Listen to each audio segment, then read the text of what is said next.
y por supuesto que acepto la recomendación. Pero Platón es riquísimo en estos temas, y si la apología de Sócrates se dice que es un trabajo de las mocedades de Platón, en cambio el Fedón, que habla de la inmortalidad del alma, es un trabajo de las postrimerías de Platón. Se supone que hay mayor madurez en Platón. ¿Qué vamos a encontrar si revisamos de manera lenta, cuidadosa, subrayando, tomando nota, volviendo a ver una y otra vez, revisando, que es lo que significa volver a ver este texto? Pues muchas cosas maravillosas. Por ejemplo, Platón nos platica: Sócrates ya está condenado a muerte. En el último día de su existencia le acompañan algunos amigos, discípulos, admiradores. Va su esposa Jantipa cargando a uno de sus pequeños. Hay otros familiares. Y Sócrates luce impertérrito, tranquilo, calmado, confiado. Y quieren hablar con él los amigos, y él dice: pues hablemos del tema de la muerte. Y le preguntan que por qué está tan tranquilo, y dice: es que la filosofía te prepara para la muerte. ¿Qué es la filosofía? Aprender a vivir, y aprender a vivir es aprender a morir. Aborda muchas cosas. Por ejemplo, vimos en la semana anterior en otro libro, La Apología de Sócrates, de la autoría de Platón, que Sócrates dice: a final de cuentas hay una de dos. Pues la muerte es la disolución en la nada, un sueño eterno sin conciencia ni subconsciencia siquiera. Y si es así, bienvenida, es un descanso. O la muerte es el premio para los justos, para las personas que procuraron vivir virtuosamente, entendiendo por virtud no sucumbir ante las pasiones groseras, no ser esclavo de los apetitos, no vivir en función de caprichos, no ser veleidos. En este otro libro que se llama El Fedón, y que habla del alma, ciertamente se ve mucho el dualismo platónico, una separación radical entre cuerpo y alma, que la teología moderna, por ejemplo, y la liturgia, estoy hablando de una religión, en particular la religión dominante en Latinoamérica, que sigue siendo el catolicismo, aunque ha perdido muchos adeptos y lo seguirá perdiendo, hace tiempo que ha hecho esfuerzos muy notorios por trascender ese dualismo, esa separación radical entre alma y cuerpo. Fíjate, por ejemplo, antes en la liturgia: yo no soy digno de que vengas a ti, pero una palabra tuya bastará para sanar mi alma. Sanar mi alma. Ahora nada más dicen sanarme, porque en varios concilios han dicho: nos interesa el hombre integral, el ser humano completo, y si vive en la postración, en la marginación, si es víctima de la injusticia, no nos interesa nada más el espíritu, nos interesa la vida en plenitud. La plenitud ciertamente se obtendrá después, pero hay que procurarla ya, dando condiciones dignas de vida a la gente. Bueno, pero Platón sí hace una separación radical entre alma y cuerpo. Una frase de Platón es: el cuerpo es la cárcel del alma. Y está seguro que los cuerpos distorsionan,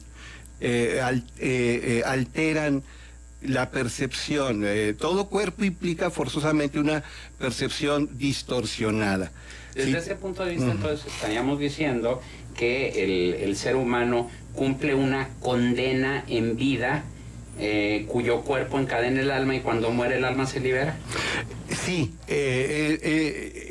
eso que dices es cierto, aunque está un poquito sobresimplificado, pero yo lo entiendo por la premura. Sí, así es. El cuerpo es una cárcel por ejemplo, volviendo a algo diferente, a la filosofía clásica griega, vemos, por ejemplo, en las epístolas paulinas, Saulo de Tarso, San Pablo, el apóstol de los gentiles, el principal misionero del primer siglo, Pablo, que no es de los 12 apóstoles originales, pero tiene la dignidad y el reconocimiento de un apóstol y superior a todos, con excepción de Pedro. Por eso se le rinde dulía, es decir, culto a estos dos santos de manera conjunta. Pablo dice, al presente vemos como en un mal espejo, un espejo distorsionado que nos da una imagen falseada. Si te vas a Oriente, que esto es anterior a la filosofía griega, Platón toma estas ideas de los pitagóricos, y los pitagóricos lo toman de Oriente. En Oriente, desde entonces, hace muchos siglos, milenios y hasta la fecha, se habla de Maya, y Maya en el sentido de ilusión. Ilusión no como esperanza, un deseo, un anhelo, algo bonito, no, sino ilusión como una percepción distorsionada. La realidad tiene consistencia, pero las apariencias engañan.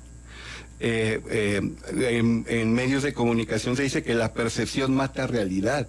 De hecho, la percepción nos puede matar a nosotros mismos. Y damos, por cierto, percepciones durante muchos años que después nos caemos en la cuenta que era una simpleza de nuestra parte. Sócrates, por ejemplo, recomienda mucho la introspección, tratar de domar las pasiones, el control de los apetitos, el no ser impulsivo. Hay una palabra para esto, que no es solamente del cristianismo en general y del catolicismo en particular, de todas las religiones y más allá de las religiones también, la ascética. ¿Y qué es la ascética? Pues la renuncia voluntaria a aquello que nos puede esclavizar, aquello que se puede convertir en vicio, aquello que rebaja nuestra verdadera condición. Y esto no es, insisto, algo privativo de un credo religioso. Sócrates sería el nieto intelectual de Sócrates. Sócrates, por ejemplo, dice que hay que buscar la razón. Dice, lo peor que nos puede pasar es convertirnos en misiólogos. ¿Qué es un misiólogo? Un misólogo. Un misólogo es alguien que desprecia la razón. Miso significa aversión, desprecio, rechazo, logos, pensamiento. Entonces, hay que razonar.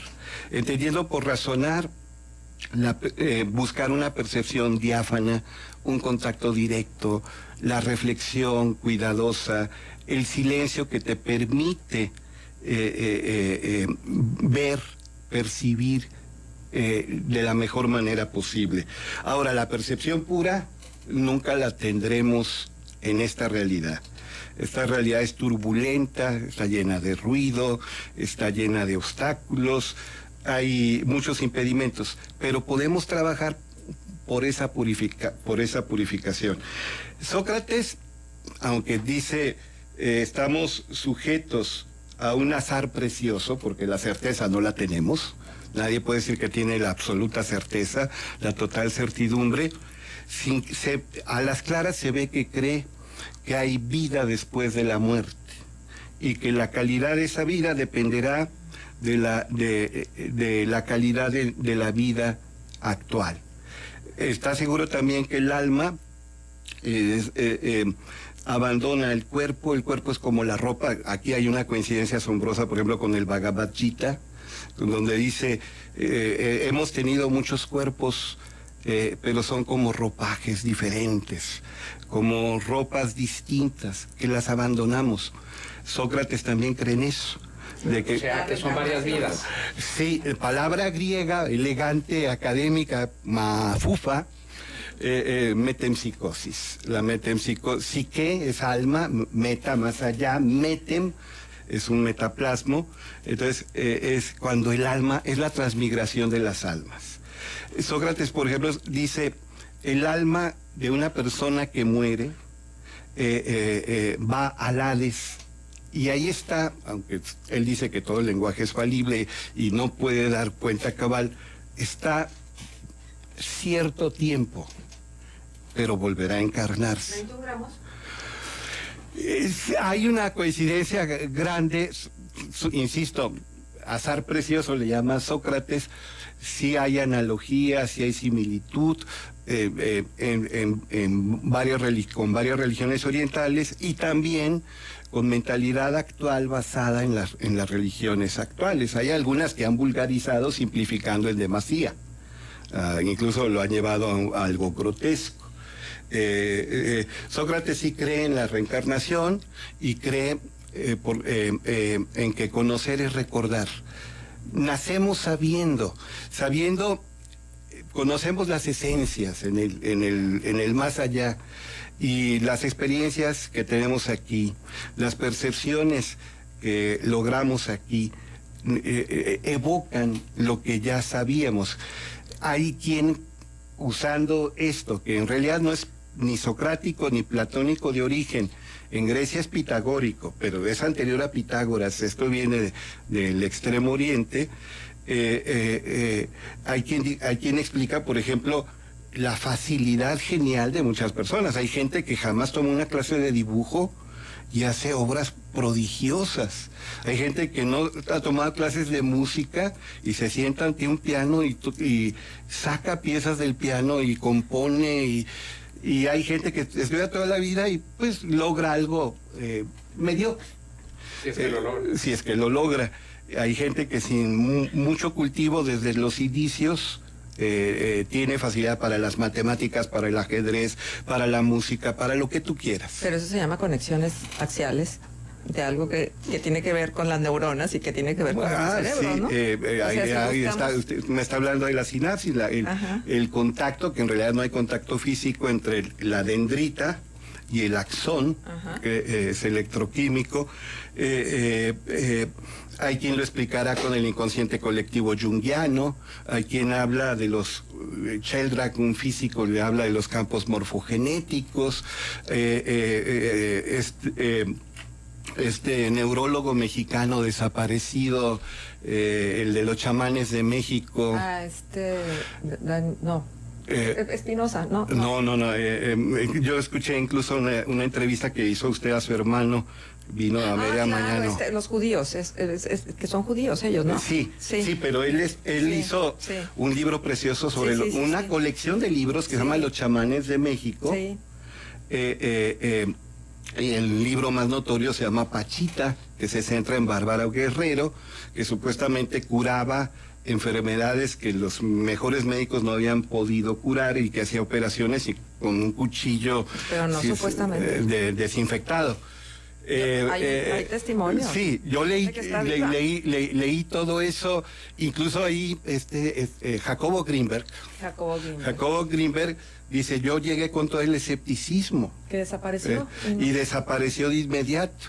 Incluso ella, sin pretender dogmatizar, hablaba pues de vidas anteriores y me llamaba a mí Andrés. Yo había sido el apóstol Andrés, pues eso dice Jacobo Greenberg. Yo escribí un par de artículos sobre Jacobo Greenberg hace años y el hermano de él se comunica con un servidor y me hace partícipe de algunos materiales. Pero Jacobo Greenberg es un neurocientífico, académico, acostumbrado a los datos duros, a la investigación rigurosa, que desapareció misteriosamente. Hay quien dice que lo asesinaron, hay quien dice que se evaporó, en fin. Entonces yo le recomiendo que lea este libro de Sócrates. Le va a dejar inquietudes. ¿El libro de Sócrates?